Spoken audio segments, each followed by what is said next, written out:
Oh snap, Glaze is going live.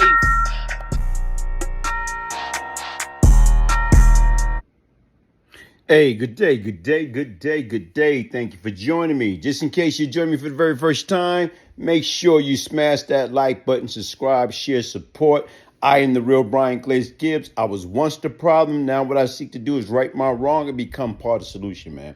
Hey, shout out. I just listened to an interview with Vlad and Maino. You know what I'm saying? Shout out. And you know what, right now, honestly speaking, I have to take my hats off to Maino.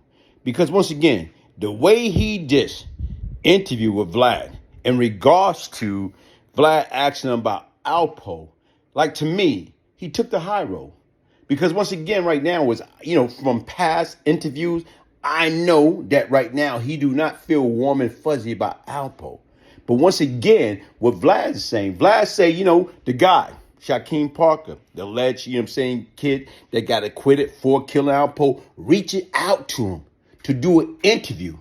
And Vlad said he's checking into it because once again, he don't want to put the kid on the hot seat. So once again, like I said, that is true. You know what? Shout out to Vlad. Because once again, like I said right now is technically he got acquitted. So in the state of New York, despite that he got acquitted for the murder, guess what? The state of New York cannot re-indict him based upon if he even admitted to actually being there pulling the trigger. Once he got acquitted in Manhattan, you know what I'm saying, or county, New York, he cannot be indicted based upon anything at this present time. But if he go up there and he say the wrong thing, then right now is if the federal government want to snatch it up, then guess what? It will not be double jeopardy. They have every right to do that. Chance of that happen is slim to none, but it can be done. But what I want you to do is listen to the interview with Vlad, with Maino, and right now, I'll be back. Well, the guy who allegedly killed him had all his charges dropped. Really? Yeah. Oh, he beat it? I'm not quite sure. The crazy part is they actually reached out to us about doing an interview. And I'm like, I got to look into this a little more because I don't want to send him back to prison because he was locked up in Rikers for a while. And they just dropped his charges. Now, I don't know whether they dropped his charges because he didn't do it, whether they dropped the charges because there was not enough evidence. I don't want to put him in that chair you're sitting in and have him admit to the murder, then have him step back for killing Alpo. I don't want to do that. So I'm not quite sure why they're even reaching out. But the dude that did it, allegedly, is now free. Now, I don't know, maybe it's the police saying, well, the guy he did it with, we didn't really want him around anyways. So, let's just not go that. I don't know. Yeah, let's just not go that hard on him. It's not like Alpo has any family that's really like trying to get justice for Alpo. Nah. You didn't see a lot of R.I.P. Alpos when he died. You didn't see any Alpos looking down at us right now, smiling. Like no, like you didn't hear a lot of that. A lot of people were like, "Good riddance." I remember Rich Porter's sister was even like, when he died, she was like, "Oh." She said whenever she would go to Harlem, she would always get like really frantic that she might run into him, and she cussed out Cameron because he did too good of a job, acting him. Not seriously, but she was like, I hate how you did that role because it was so close to how he really was, and he killed her brother. You know what I'm saying? So yeah, it was one of those things. So yeah, I don't know, man. The dude that did it, he's out walking around, allegedly. The dude allegedly did it.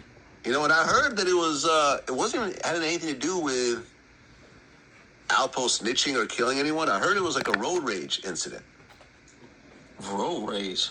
Yeah, so apparently Alpo was driving, and this dude was in a motorcycle, and Alpo like kind of hit him with a motorcycle, hit his motorcycle with his car or something, and like talked a bunch of shit or whatever. And I guess he just seen Alpo out that night and was like... So who was on the motorcycle? The guy who allegedly killed him. Alpo is just an asshole. You know what I'm saying? Some humble shit.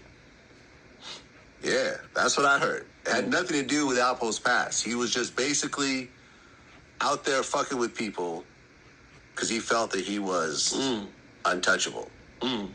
And someone showed him that he wasn't. You know, and like I had read that in the reports that like after Alpo got shot, he was like throwing drugs out the car. So he was like drug dealing again. Yeah. I'm just thinking this going like, this is insane. Because I remember I read this whole interview. Because when he got out of when he went into witness protection in Maine, he had like this white best friend. And the two of them would just hang out all the time. And this guy knew nothing about him. Wow. And like they were having a cool, you know, he's saying like they end up getting the same car and like they would have like barbecues together. So this is in the witness protection? Yeah, in Maine. Alpo would be around right now. If he had just stayed in witness protection, no one in Maine knew who he was. No one really knew what he looked like. He'd be alive right now barbecuing, having a good day. But he had to come back to Harlem. And had to show everyone who he was. He wasn't hiding from nobody. Yeah. Yeah. You know what? Even as I listened to that interview and listened to, you know, Vlad going back with Maino in regards to Alpo and everybody saying, well, if he would have stayed in witness protection program, he would not have been dead. He'd probably still be alive barbecuing. You know what? Everybody have to do what is best for themselves. And even with that being said, like I said, when he got out, guess what? He couldn't stay away. He was in love. Like I said, right now, we're being back in the big red polluted apple. So once again, he lived the way that he wanted to live. He did the things that he wanted to do. So once again, like I told you, if he was worrying about anything or whatever, he would have stayed in Maine. But the fact that he left, he was basically relocating back to the big red polluted apple. So meaning he was all right. And like I said right now, folks, listen, everybody have to live their life the way they want to live.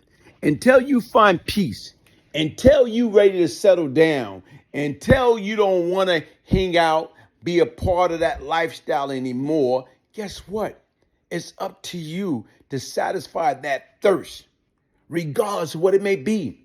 Whether it be the street, whether it be, netting, doing ceramics, exercising, eating healthy, fishing, whatever it may be.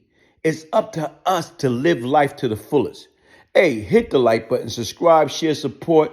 I am the real Glaze Gibbs. If I can change, anybody can change. One love.